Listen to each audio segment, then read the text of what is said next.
teman-teman, selamat datang kembali di YouTube channel Antara Signa.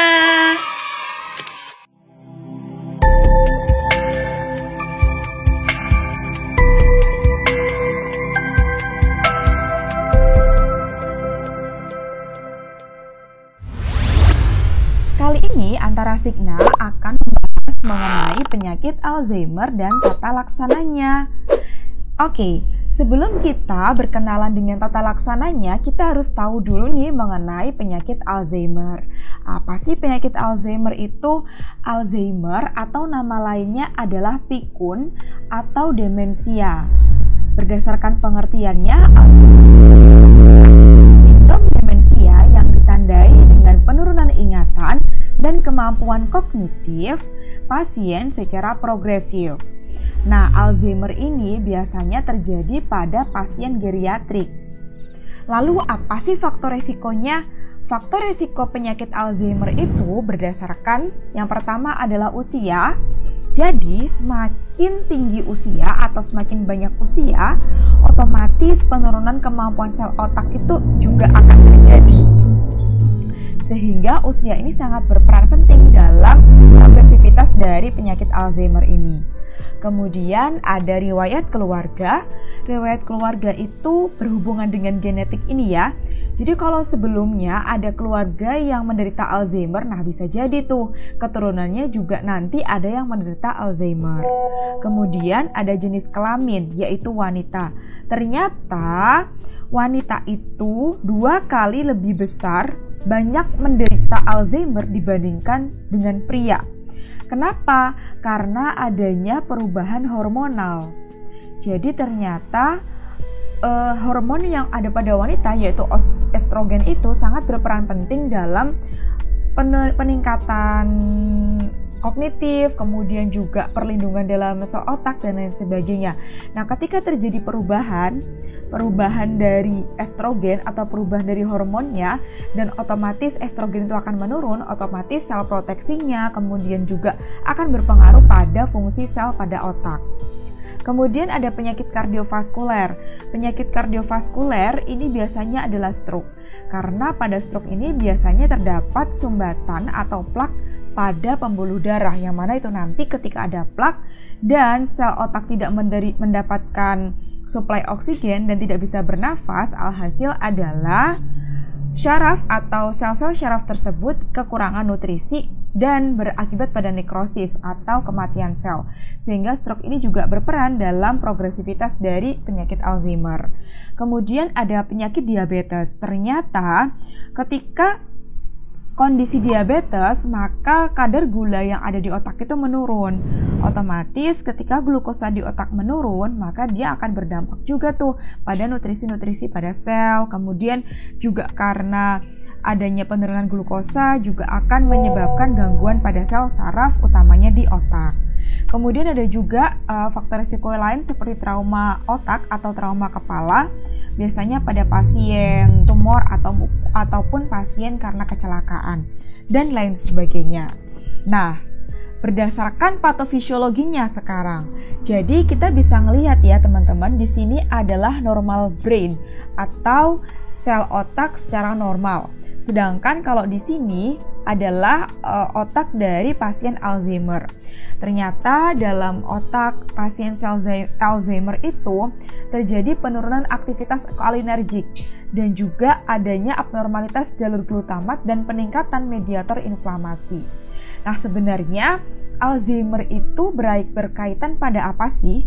Jadi Alzheimer itu biasanya terdapat atrofi kortikal dan berkurangnya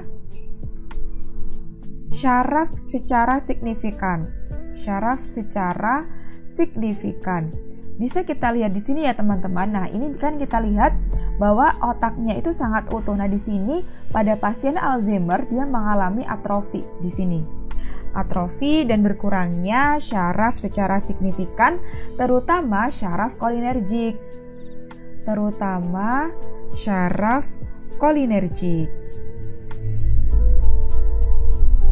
Nah, syaraf kolinergik itu utamanya itu pada otak yang mengatur mengenai pusat memori, kemudian pikiran, dan lain sebagainya. Nah, ini yang melibatkan neurotransmitter asetilkolin.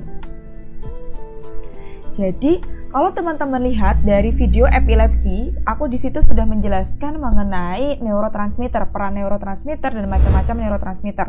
Nanti teman-teman bisa cek video sebelumnya ini ya. Nah, ternyata pada kondisi Alzheimer itu yang paling banyak berperan adalah neurotransmitter asetilkolin. Asetilkolin ini merupakan neurotransmitter yang mana ketika dia berikatan dengan reseptor muskaridik, maka dia akan memberikan respon aktivitas kolinergik. Jadi akan memberikan respon aktivitas kolinergik ya.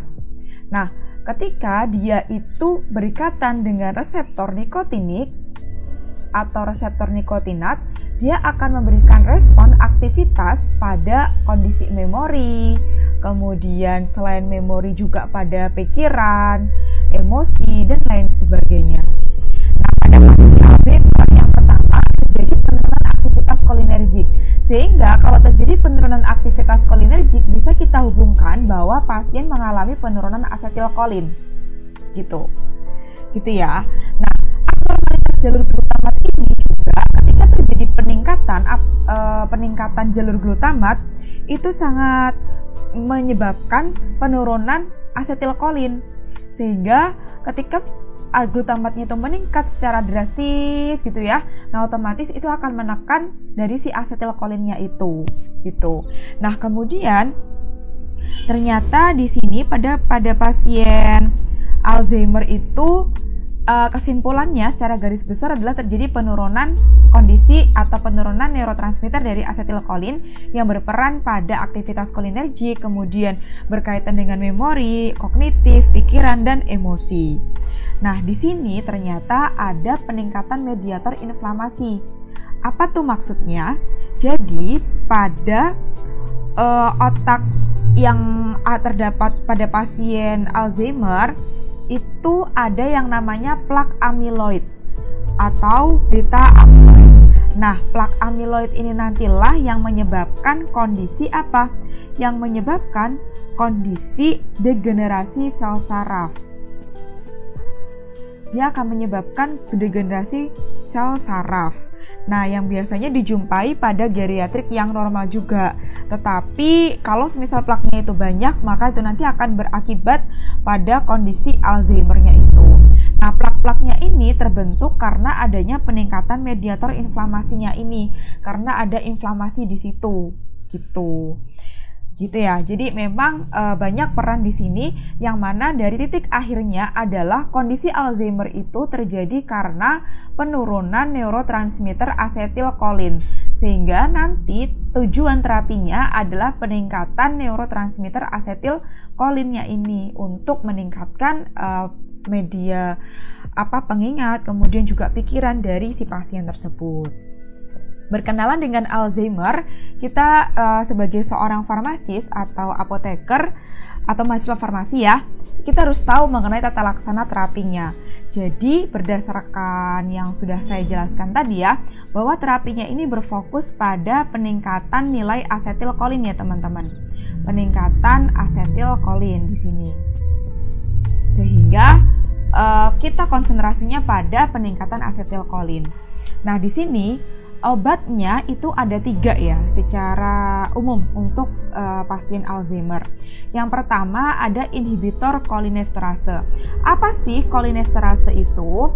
Kolinesterase merupakan enzim yang dia berperan untuk mendegradasi asetilkolin.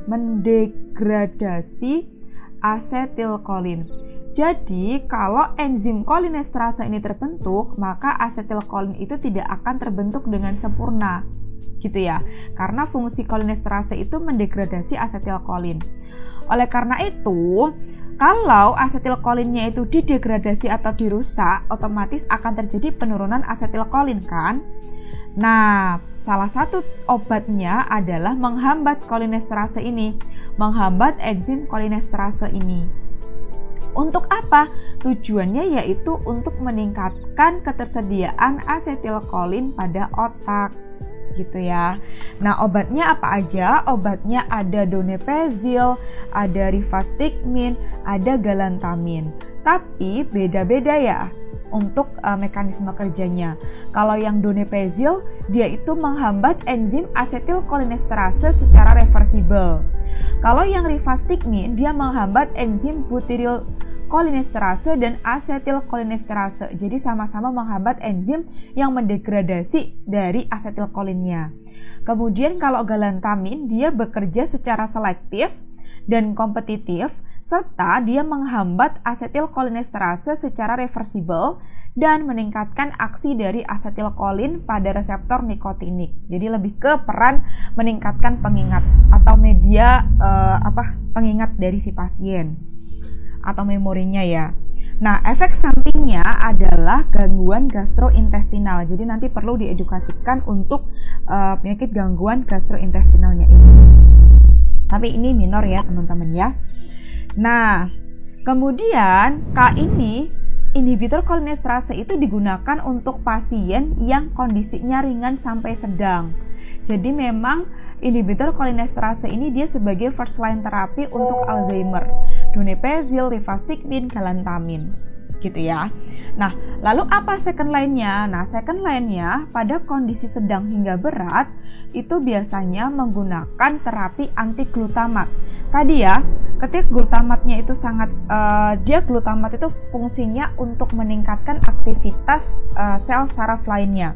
Kalau sel saraf lainnya itu ditingkatkan secara terus-menerus, maka dia akan menyebabkan degradasi atau penurunan dari fungsinya itu, gitu ya, fungsi dari sel sarafnya. Nah, memantin ini, ya contohnya memantin atau terapi anti glutamat, dia itu berperan untuk mengeblok reseptor dari glutamat, yaitu NMDA ya, reseptor glutamat NMDA ini untuk mencegah reaksi eksitotoksik yang dapat menyebabkan kematian sel. Karena glutamat itu tadi kan fungsinya sebagai neurotransmitter eksitatori.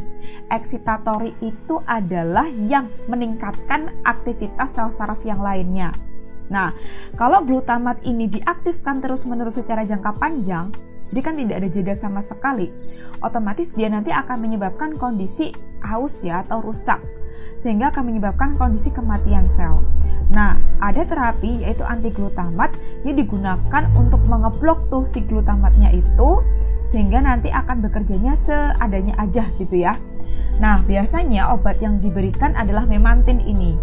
Digunakan untuk kategori sedang sampai berat sebagai monoterapi atau kombinasi dengan donepezil, yaitu inhibitor kolinesterase ini. Nah, ini untuk terapinya secara teori ya. Kemudian ada juga terapi tambahan antioksidan. Bisa menggunakan vitamin E, bisa menggunakan ginkgo biloba. Ini fungsinya untuk memperlambat progresivitas penyakit dan juga agen neuroprotektif. Gitu. Tapi yang perlu dicatat adalah antioksidan ini diberikan pada pasien yang sebelumnya sudah menggunakan inhibitor kolinesterase atau terapi anti glutamat. Jadi antioksidan ini sebagai terapi pendukung teman-teman yang nggak bisa diberikan sendirian. Harus ada terapi ini dan juga ada terapi ini.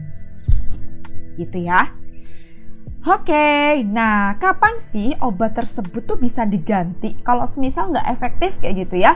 Nah, di sini penggantian obat itu dapat dilakukan ketika pasien menunjukkan satu, efikasi obatnya kurang efektif. Yang kedua, pada awalnya responnya tuh baik, tapi kok lama-kelamaan nggak ada respon apa-apa ya, gitu. Yang ketiga, pasien mengalami gangguan toleransi. Gangguan toleransi itu yang awalnya dia bisa menggunakan obat tersebut ternyata dia nggak bisa. Terus adanya keamanan obat biasanya berhubungan dengan efek samping yang mengganggu. Nah, tapi sebelum kita melakukan asesmen penggantian obat, perlu dicek terlebih dahulu apakah dosis pada terapi yang gagal tersebut sudah tepat dan sesuai. Kemudian, kapan penggantian obat dilakukan? Nah, penggantiannya adalah minimal terapi dilakukan 6 bulan. Jadi kalau syaraf itu nggak bisa ya cuma 1 hari 2 hari langsung sembuh, tapi butuh berbulan-bulan.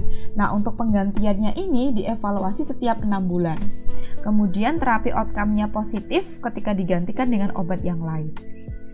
Nah, bagaimana cara menggantinya? Cara menggantinya adalah yang pertama menggunakan inhibitor kolinesterase tadi ya.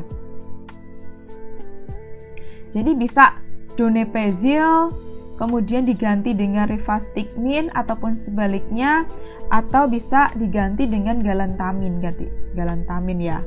Itu. Jadi pergantian ini dulu. Kemudian kalau ini nggak bisa, maka second line-nya bisa menggunakan yang memantin. Nah, untuk second line-nya ini bisa diberikan memantin secara monoterapi atau bisa dikombinasikan dengan donepezil atau inhibitor kolinesterase yang lain. Gitu ya. Jadi bisa diberikan kombinasi maupun bisa diberikan monoterapi. Plus terapi adjuvannya adalah dengan penambahan vitamin E, karena ginkgo biloba belum ada bukti secara kuat ya, tapi kalau vitamin E dia sudah ada buktinya. Begitu. Ya, jadi penjelasan ini untuk mahasiswa tenaga kesehatan atau kesehatan farmasi tidak digunakan untuk masyarakat awam untuk memberi obat tanpa sepengetahuan dokter atau tanpa rekomendasi dari dokter. Jadi ini hanya sekedar sharing aja mengenai terapi dari Alzheimer. Sumber bacaan dari sini dan sekian, terima kasih. Jangan lupa subscribe dan like. Kemudian kira-kira konten apa ya yang akan kita bahas di episode selanjutnya? Yuk request di kolom komentar. See you guys.